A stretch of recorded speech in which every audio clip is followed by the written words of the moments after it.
اللہ اللہ اللہ۔ حضرت عمر کا بیٹا مصر گیا، وہاں سے کمائی کر کے لایا، تجارت کرنے گیا، لاکھوں کا مال۔ کون سا باپ ہے دنیا میں جس کا بیٹا باہر سے پیسے لے کے آئے تو ابا تفصیل پوچھے کہ بیٹا کہاں سے کمائے، کہاں سے لایا، کتنے ملے، کیوں آئے؟ کون سا باپ تفصیل پوچھتا ہے؟ ابا تو کہتا ہے لا صحیح، اور تعریفیں کرتا ہے میرا بیٹا بڑی کمائی کرتا ہے۔ کبھی پوچھا ہے اس سے کہ ڈیوٹی صحیح دیتا ہے کہ نہیں؟ کبھی پوچھا ہے کہ تو ایمانداری کی روزی لاتا ہے کہ حرام کی کماتا ہے؟ یہ باپ کی ذمہ داری ہے، یہ اماں کی ذمہ داری ہے۔ پھر کہتا ہے بیماری کیسے آ گئی، پریشانی کیسے آ گئی؟ تو نے کبھی سوال کیا اپنی اولاد سے؟ حضرت عمر فاروق رضی اللہ تعالیٰ عنہ کا بیٹا مصر سے پیسے کما کے لایا تو جناب عمر نے بلایا، فرمایا بیٹے اتنی تو تیرے پاس راس ہی نہیں تھی، تھوڑے سے تو پیسے لے کے گیا تھا، اتنی کمائی کیسے ہو گئی؟ اتنے تو پیسے نہیں تھے صاحب، کہاں سے کمائی لائے؟ اس نے کہا ابا جی وہ جو میرے چچا ہے نا مصر کے گورنر، آپ کے دوست، انہوں نے میری مدد کی ہے۔ فرمایا جتنے لوگ گئے تھے سب کی ہے مدد اس نے؟ کہا نہیں صرف میری کی۔ فرمایا تیری کیوں کی؟ تیری کیوں کی؟ کہا حضور آپ کے دوست ہیں۔ فرمایا چپ کر، حضور انہوں نے مجھے اتنے پیسے دیے، میں نے کاروبار میں ڈالے تو نفع آیا تو میں ان کی رقم دے کے۔ فرمایا خاموش ہو جا، باقی جتنے لوگ گئے تھے سب کی مدد کی اس نے؟ کہا نہیں حضور صرف میری کی۔ فرمایا اس نے تیری مدد نہیں کی، اس نے خلیفہ کے بیٹے کی مدد کی، اس لیے کہ وہ خلیفہ کو اپنے حق میں نرم کر سکے۔ فرمایا آدھا مال تیرا ہے، آدھا مال غنیمت کا ہے، مال خزانہ کا ہے، مسلمانوں کا ہے، اس لیے کہ تو جو وہاں سے مال کما کے لایا ہے وہ اپنے باپ کے خلیفہ ہونے کی وجہ سے کما کے لایا ہے، لہذا رکھ ادھر۔ یہاں کہتے ہیں کدھر سے آیا، کیسے آیا، کون سا حساب دیں، کیا کریں؟ او بھائی حضرت عمر رضی اللہ تعالیٰ عنہ کا اپنی اولاد کے بارے میں یہ رنگ ہے۔ ایک جنگ سے نا خوشبو آئی، خوشبو بڑی مہنگی ہوتی تھی، عرب میں خوشبو آج بھی بڑی مہنگی ہے، وہ زیادہ استعمال کرتے ہیں۔ میری باتوں کی سمجھ آ رہی ہے میرے بھائیوں؟ بڑی مہنگی خوشبو تھی۔ جب وہ خوشبو آئی تو حضرت عمر نے کہا، گھر میں پہلے پہنچی حضرت عمر کے، چونکہ زیادہ عورتیں استعمال کرتی تھی گھر کے اندر خوشبو، مرد بھی لگاتے تھے۔ حضرت عمر نے اپنی بیوی سے کہا، آپ کی زوجہ تو تھی وہ بڑی خوشبو کو پسند کرتی تھی۔ حضرت عمر نے اپنی زوجہ سے کہا کہ خوشبو لاؤ، میں نے ایک عورت کی ڈیوٹی لگائی ہے، وہ خوشبو تول تول کے نا تو حصہ برابر صحابہ میں بانٹ دے گی۔ تو آپ کی زوجہ کہنے لگی کسی بی بی کی ڈیوٹی لگانے کی کیا ضرورت تھی، میں جو موجود تھی میں بانٹ دیتی ہوں تول کے حصہ برابر۔ آپ نے فرمایا نہیں تو رہنے دے، وہ فلانی بی بی بانٹے گی۔ کہا حضور میں نے بھی بانٹنی ہے، میرے پہ کچھ حق ہے؟ آپ نے فرمایا نہیں تو تفصیل نہ پوچھ، تو خوشبو دے دے، کوئی اور بانٹے گی۔ خاتون خانہ تھی نا، کہنے لگی نہیں مجھے بھی آج آپ کو بتانا ہی پڑے گا کہ کوئی جو بانٹ سکتی ہے تو میں کیوں نہیں بانٹ سکتی؟ زوجہ کہتی عمر نے بات کی تو میری چیخیں نکل گئی۔ حضرت عمر فرمانے لگے جب تو خوشبو بانٹے گی نا تیرے ہاتھوں کو بھی لگے گی، تیرے دوپٹوں کو بھی لگ جائے گی۔ اگر رب کریم نے مجھ سے سوال پوچھا کہ عمر خوشبو تو مسلمانوں کی تھی، تیری بیوی کے دوپٹے کو کیوں لگ گئی، تو میں اللہ کے حضور کیا جواب دوں گا؟ اگر اللہ نے یہ سوال کیا کہ تیری بیوی نے کیوں لگائی، وہ تو حصہ تھا مسلمانوں کا، تو نے تیری بیوی نے کیوں لگائی؟ تو فرمایا میں نہیں چاہتا کہ اللہ کے حضور مجھے اور تجھے باز پرس ہو، لہذا کسی اور کو بانٹنے دے۔ زوجہ روئی اور تڑپ کے کہنے لگی عمر مجھے لگتا ہے صبح قیامت بھی تیری بیوی ہونے کی وجہ سے اللہ مجھے جنت عطا فرما دے گا، تیری زوجہ ہونے کی برکت سے۔ بھائی یہ معیار رکھا، خدا کی قسم ایسا شخص تاریخ میں دوبارہ نہیں آیا۔ اتنا بڑا آدمی، اتنا بڑا شخص، اتنا بڑا آدمی، اور پھر رنگ یہ ہے کہ عمر 22 لاکھ مربع میل کا حکمران، 22 لاکھ، اور کھجور کے درخت کے نیچے مٹی کا ڈھیلا لے کے سو گئے ہیں، پرواہ کوئی نہیں، کوئی مسئلہ ہی نہیں۔ دو غلام ساتھ بیٹھے تو ایک روٹی حضرت عمر نے گھر سے منگوائی، تھوڑا سا سرکہ، تو غلام کہنے لگے ہم نے بھی کھانی ہے۔ فرمایا کوئی حرج نہیں، روٹی کو پیٹ بھر کے کھانا ضروری تو نہیں، 3 حصوں میں بانٹ لیتے۔ ایک آدمی آیا ہوا تھا مصر کا رہنے والا ملنے کے لیے، اس نے پوچھا عمر کدھر ہے؟ تو کہا وہ ادھر جاؤ مسجد میں بیٹھے ہوں گے. اور واپس آیا تو کہنے لگا وہاں تو 3 غلام بیٹھے ہیں, ایک روٹی بانٹ بانٹ کے کھا رہے ہیں, لگتا ہے کئی دنوں سے روٹی نہیں ملی. کہا 3 غلام تو کوئی نہیں, وہاں 2 ہی تھے, تیسرے تو امیر المومنین تھے. اس نے کہا نہیں نہیں 3 غلام ہیں, کپڑے بھی ایک طرح کے پہنے ہوئے, بلکہ 2 کے تو پھر صحیح ہیں, تیسرے کے تو زیادہ ماڑے ہیں. کپڑے بھی ایک طرح کے, کھانا پینا بھی ایک طرح کا, اور ان کا نشست برخاست بھی ایک طرح کی ہے, لہذا کوئی فرق نہیں. حضرت ابو ہریرہ کہتے ہیں میں لے کے آیا, اور جناب عمر کو جب میں نے کچی زمین میں تامت سمیٹ بیٹھے دیکھا تو میں رو پڑا. میں نے اس مصر سے آنے والے کو کہا تو اس کے جلوے دیکھ, اگر اس کی ذات میں اتنا حسن ہے تو محمد عربی کا مقام کیا ہوگا. یہ مقام غور ہے, مقام غور. 10 محرم کو لوگ دیگے پکائیں گے نا, نہیں پکانی ہے؟ کوئی بول دے نہیں, ہاں نہ نہیں کر دے. پروگرام بدلیا تو نہیں دی عید کی کہ وہی کام شروع ہویا ہے لاسٹ ٹائٹ ہونے والا. کیوں جی, پکنی ہے نا دیکھیں 10 محرم کو انشاءاللہ تعالی. ہم بھی پکائیں گے انشاءاللہ, یہاں بھی پروگرام ہوگا. تو 10 محرم کو جو دیگ پکنی ہے تو ایسا نہیں ہو سکتا کہ 1 محرم کو حضرت عمر کے نام کی بھی کوئی پک جائے. اگر امام حسن حسین کے نام کی دیگیں پکیں تو جو امام حسن حسین سے پیار کرنے والے ہیں, جو امام حسن حسین سے, ہم لوگوں نے بھی عجیب رٹا اپنایا ہے نا. ہم لوگ بات کا ایک پہلو دیکھتے ہیں, دوسرا نہیں دیکھتے. حضرت امام حسن اور حسین کو بھی نبی پاک نے شہید کہا, اور جناب عمر کو بھی رسول اللہ نے خود شہید فرمایا. فرمایا شہید ہے, خود فرمایا اپنی زبان سے کہ یہ شہید ہے, خود میرا عمر شہید ہے. تو ان کے نام کی دیگ نہیں پکنی چاہیے, اس طرف نہیں ہماری توجہ ہونی چاہیے. اور اہل بیت نبو, یہ بات میں پہلے بھی کرتا ہوں, آج پھر کرنا ضروری سمجھتا ہوں. اہل بیت کا پیار سن لو کان کھول کے. اہل بیت کا پیار اگر ہمیں کسی نے سکھایا ہے تو سیدنا عمر فاروق نے سکھایا ہے. اہل بیت نبوت کی محبت اگر کسی نے سکھائی ہے تو کس نے سکھائی ہے؟ بول کے بتائیے. حضرت عمر نے. اہل بیت کا پیار ہمیں حضرت عمر نے بول کر کے سکھایا ہے. بھائی یاد رکھیں, کسی کی طاقت نہیں تھی دم مارنے کی حضرت عمر کے سامنے, طاقت ہی نہیں تھی. کیسر و کسرا کانپ جاتے تھے, جرت ہی نہیں کرتے تھے حضرت. اور ہمارے تو تعلقات بڑے ہیں نا غیروں سے. حضرت ابو موسیٰ اشعری رضی اللہ تعالیٰ عنہ فرماتے ہیں میرا منشی سائی تھا, وہ کاتب کہتے تھے وہ لوگ, میرا حساب کتاب عیسائی تھا.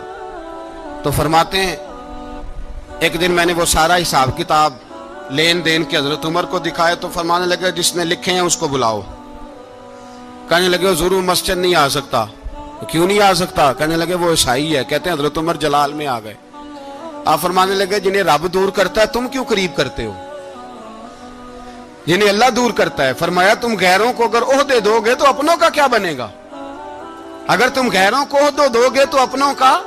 یہ سوچ ہے جو آج برما کے مسلمانوں کے لیے بھی ضروری ہے. کہا اگر تم غیروں کو عہدے دو گے تو اپنوں کا. ہم نے غیروں کو عہدے دیے تو دیکھا نا اپنے کس طرح کاٹے جا رہے ہیں. غیروں کو جو عہدے دے دیے یارانے سارے غیروں سے. روز دعویٰ ہوتا ہے چین ہمارا سجن ہے, چین ہمارا دوست ہے. او بھائی دوست ہے تو اس سے کہو نا کہ برما تو تمہاری ایک چھوٹی سی ریاست ہے, چین کے بغیر تو وہ سانس بھی نہیں لے سکتا. اس کو کہو نا اس حکومت پہ دباؤ ڈالے. لیکن ہم لوگوں نے غیروں کو عہدے دیے تو اپنے پس گئے. حضرت عمر کہتے تھے ذمی کا ہم ادب کریں گے, ذمی کافر کا ہم, ایسا کافر جو مسلمان ریاست کو قبول کرے, بدامنی نہ پھیلائے. ایک آدمی کو آپ نے دیکھا آنکھوں سے نابینا ہے اور بھیک مانگ رہا ہے, تو حضرت عمر کو نظر آ گیا. فرمایا کون ہو؟ اس نے کہا میں یہودی ہوں. فرمایا بھیک کیوں مانگتے ہو؟ کہا جب تک تندرست تھا مسلمانوں کو جزیہ دیتا تھا, بوڑھا ہو گیا ہوں کیا کروں. حضرت عمر نے گھوڑے کی پشت پہ بٹھایا, کافر کو گھوڑے کی پشت پہ بٹھایا اور بٹھا کے مدینے لائے. حضرت علی شیر خدا وزیر خزانہ تھے. فرمایا علی اس کا وظیفہ جاری کرو. کہا یہ کون ہے؟ فرمایا یہ یہودی ہے لیکن یہ ہمیں جزیہ دیتا رہا, بوڑھا ہو گیا بیچارہ, بھیک مانگنے پہ مجبور ہے, ہماری حکومت کے اندر رہتا ہے, اس کا پورا وظیفہ جتنا خرچہ اتنا وظیفہ لگاؤ. حضرت علی کہتے ہیں میں وظیفہ لگا رہا تھا اور وہ میرے نبی کا کلمہ پڑھ رہا تھا, وہ رسول اللہ کا کلمہ پڑھ رہا تھا. یہ مزاج, یہ نہیں کہ کافر. حضرت عمر نے گورنروں کو خط لکھے تھے کہ زبردستی کسی کو مسلمان نہیں کرنا, جہاں ان کی عبادت گاہیں بنی ہو گرانی نہیں, کوئی مندر کوئی گرجا ضائع نہیں کرنا.